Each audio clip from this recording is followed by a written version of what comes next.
News click की स्वतंत्र और आजाद पत्रकारिता को समर्थन दीजिए। इस लिंक पर क्लिक कीजिए, ज्वाइन पर क्लिक कीजिए और उसके बाद हमारी मेंबरशिप को ग्रहण कीजिए। आपके सामने 3 विकल्प हैं। नमस्कार, आप देख रहे हैं न्यूज चक्र। मैं अभिसार शर्मा और एक बार फिर मैं आप सबका शुक्रिया अदा करना चाहता हूं कि आप न्यूज क्लिक की सदस्यता ग्रहण करके हमारे हाथ मजबूत कर रहे हैं, ताकि इसी तरह से हम आपके मुद्दे बेबाकी से उठाते रहें। और आज चर्चा है जासूसी की। जी हां, वायर और दुनिया की 16 अन्य मीडिया संस्थानों की इस खबर के मुताबिक इस्राएली कंपनी एनएसओ के एक सॉफ्टवेयर पेगासस के जरिए कुछ देश अपने ही नागरिकों की जासूसी करवा रहे थे। और वायर की इस खबर के मुताबिक भारत के 40 पत्रकारों की जासूसी कराई गई। 40 पत्रकारों की। इत्तेफाकन इनमें से कई ऐसे पत्रकार हैं जो सत्ता से मुश्किल सवाल करते हैं। इत्तेफाकन इनमें से कई ऐसे पत्रकार हैं जिन्होंने अमित शाह के बेटे जय शाह के बारे में स्टोरी की थी, जो अमूमन लोग डरते थे करने को।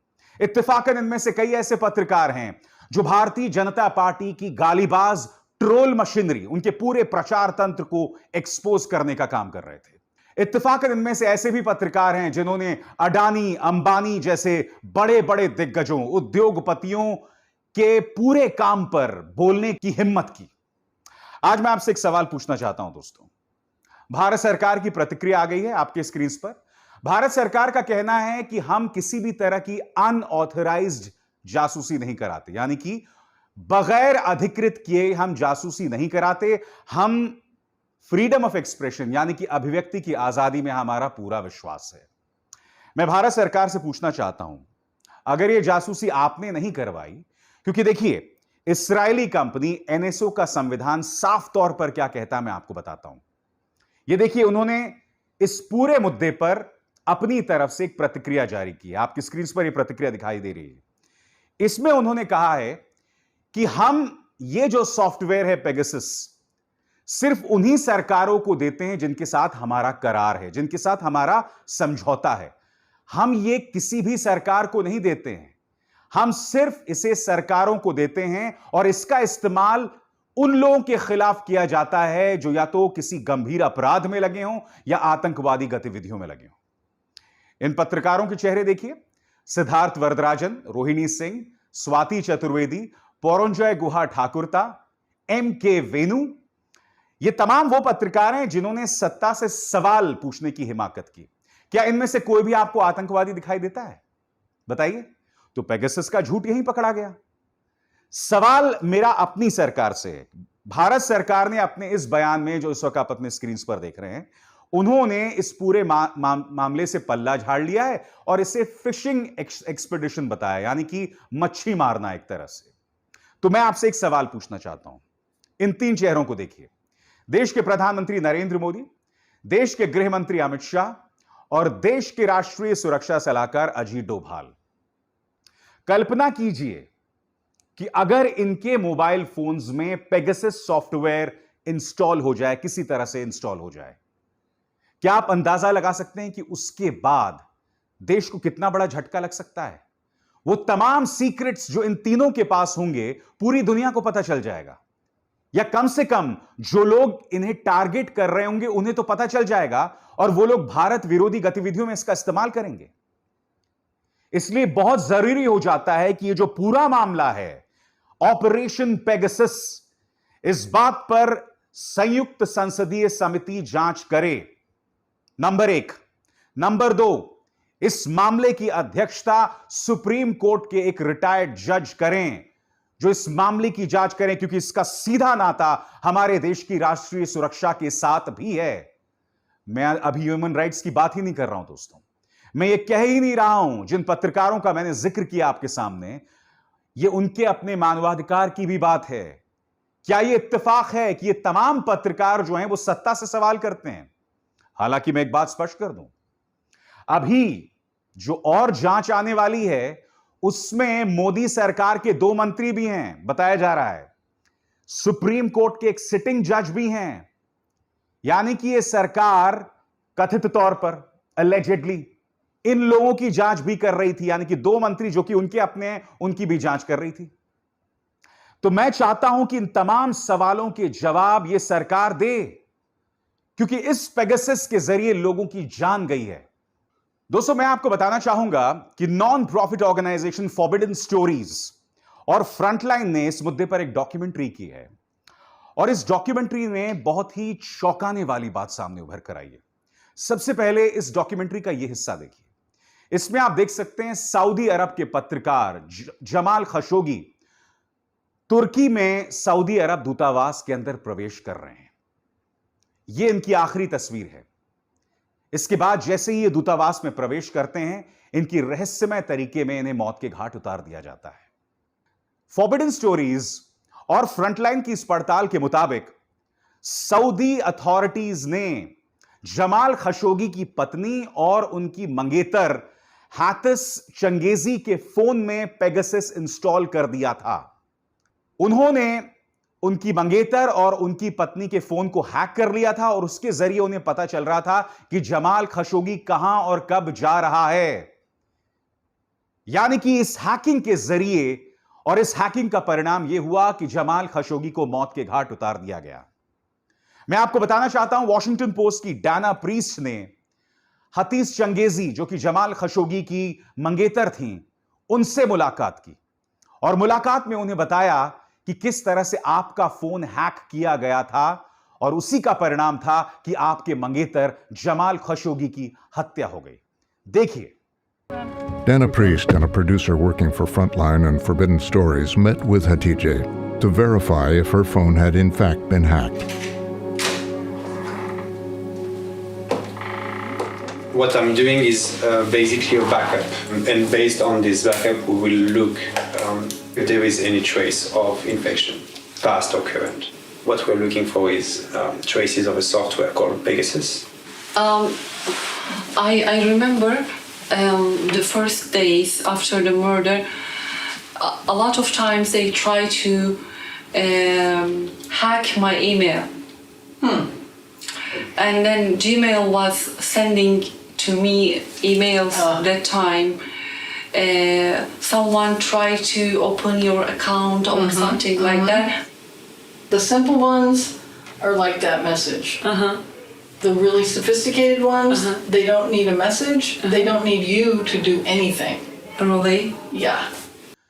दोस्तों, इसके बाद क्या होता है, डाना प्रीस्ट उनके फोन से जुड़ी हुई तमाम जानकारी लेके पहुंचती हैं एमनेस्टी इंटरनेशनल के ट्रूथ लैब्स, और वहां पर उसकी जांच की जाती है। अब देखिए डॉक्यूमेंट्री का वो हिस्सा जिसमें इस बात की पुष्टि हो जाती है कि उनके फोन को हैक किया गया था, उस फोन के अंदर पेगासस को इंस्टॉल किया गया था, और उसी का परिणाम था कि जमाल खशोगी की हत्या कर दी गई। देखिए इस डॉक्यूमेंट्री का वो हिस्सा। After getting backups of both Hadija's new phone and the one she was using at the time of Khashoggi's murder, Dana Priest sent them to Amnesty International's security lab for analysis.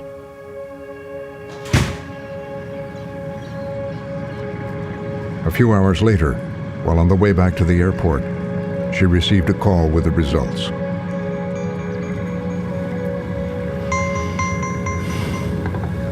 Hi.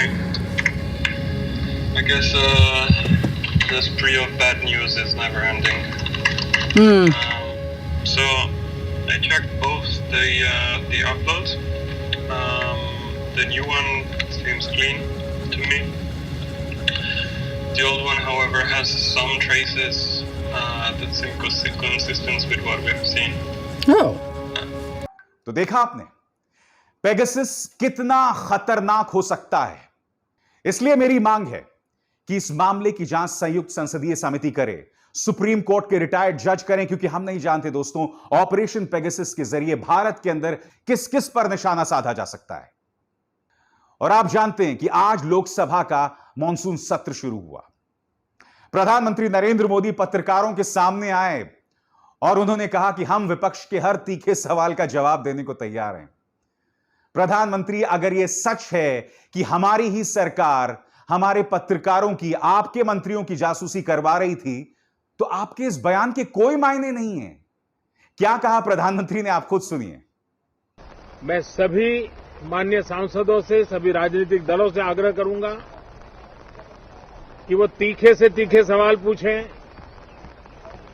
धारदार सवाल पूछें, लेकिन शांत वातावरण में सरकार को जवाब का मौका भी दें, ताकि जनता जनार्दन के पास सत्य पहुंचाने से लोकतंत्र को भी ताकत मिलती है, जनता का भी विश्वास बढ़ता है और देश की गति भी तेज होती है, प्रगति की। वाकई प्रधानमंत्री का यह बयान सुन के मुझे हंसी आ रही है। दोस्तों, आप कह रहे हैं कि हम हर तरह के तीखे सवालों के जवाब देने को तैयार हैं। कहां? इस रिपोर्ट के मुताबिक तो सरकार कथित तौर पर अपने ही पत्रकारों की जासूसी करवा रही थी। और आप ये नहीं कह सकते, आप ये बिल्कुल नहीं कह सकते कि इस मामले से हमारा कोई लेना देना नहीं है, क्योंकि पेगासस तो साफ तौर पर कह रहा है कि हम ये टेक्नोलॉजी, इस्राएल की कंपनी एनएसओ साफ तौर पर कह रही है कि हम ये टेक्नोलॉजी सिर्फ सरकारों को देते हैं। और अगर कोई और इसकी जासूसी करवा रहा था, यानी कि सरकार इसकी जासूसी नहीं करवा रही थी, तो यह तो और भी चिंता की बात है।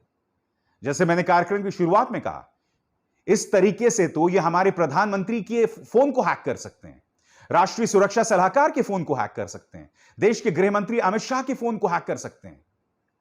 क्या भारत एक बनाना रिपब्लिक है? क्या भारत एक फेल्ड स्टेट है? नहीं है। हमारा तो वो देश है जिसके प्रधानमंत्री का 56 इंच का सीना है। तो क्या इन तमाम चीजों की जांच नहीं होनी चाहिए? दोस्तों, मैं आपको बताना चाहूंगा कि आज संसद भवन के अंदर सरकार पूरी तरह से घिरी दिखाई दी। जैसे ही प्रधानमंत्री खड़े हुए अपना भाषण देने, तब विपक्ष ने किसानों के खिलाफ जो 3 कानून हैं उसे खत्म करने की उन्होंने मांग की। और प्रधानमंत्री को यह मौका मिल गया अपनी सियासत खेलने के लिए, क्योंकि उत्तर प्रदेश के चुनाव आने वाले हैं और आप जानते हैं ओबीसी और दलित वोट्स के क्या मायने हैं। यहां पर प्रधानमंत्री ने अपना राजनीतिक शगुफा छोड़ दिया। सुनिए। सामाजिक आर्थिक रूप से पिछड़े वर्ग से हैं, ओबीसी समाज से हैं, बहुत बड़ी मात्रा में उनको मंत्रिपरिषद में मौका मिला, उनका परिचय करने का आनंद होता। हर बेंच पर से बैंक को थपथपा करके उनका गौरव किया गया होता, लेकिन शायद देश के दलित मंत्री बने, देश की महिला मंत्री बने, देश के ओबीसी मंत्री बने, देश के किसानों के बेटे मंत्री बने, ये बात कुछ लोगों को राज नहीं आती है। अगर आप एक मजबूत सरकार हैं तो ये रुदाली छोड़िए। अगर आप एक मजबूत सरकार हैं तो अपने नागरिकों को परेशान करना छोड़िए, क्योंकि एक अमेरिकी कंपनी की जांच से बात सामने उभर कर आई थी कि इस पूरे एल्गार परिषद भीमा कोरेगांव मामले में रोना विल्सन नाम के एक एक्टिविस्ट के कंप्यूटर में को हैक करके उसमें जानकारी डाली गई, उसमें सबूत प्लांट किए गए और उसी के चलते कई लोगों की गिरफ्तारी की गई। यह मामला बहुत गंभीर है दोस्तों। पिछले 1 साल से लोग जेल में सड़ रहे हैं। यह शख्स स्टैन स्वामी, जेल में इनकी मौत भी हो गई। इनमें से कई ऐसे लोग थे जो दबे कुचलों आदिवासियों के लिए आवाज बुलंद कर रहे थे। वो अब भी जेल के अंदर हैं। वो चाहते तो अमेरिका में सुख शांति भरी जिंदगी बिताते, मगर उन्होंने ऐसा नहीं किया। आज गैर वाजिब तरीकों से, अलोकतांत्रिक तरीकों से लोगों को टारगेट किया जा रहा है। इस पर जल्द लगाम लगनी चाहिए। जवाबदेह बनिए। लोगों की समस्याओं के प्रति उनको बरगलाने के लिए, उन्हें भ्रमित करने के लिए इन तमाम चीजों का इस्तेमाल मत कीजिए। समझे आप? खैर, न्यूज चक्र में हम ये तमाम मुद्दे उठाते रहेंगे। अभिसार शर्मा को दीजिए इजाजत। नमस्कार।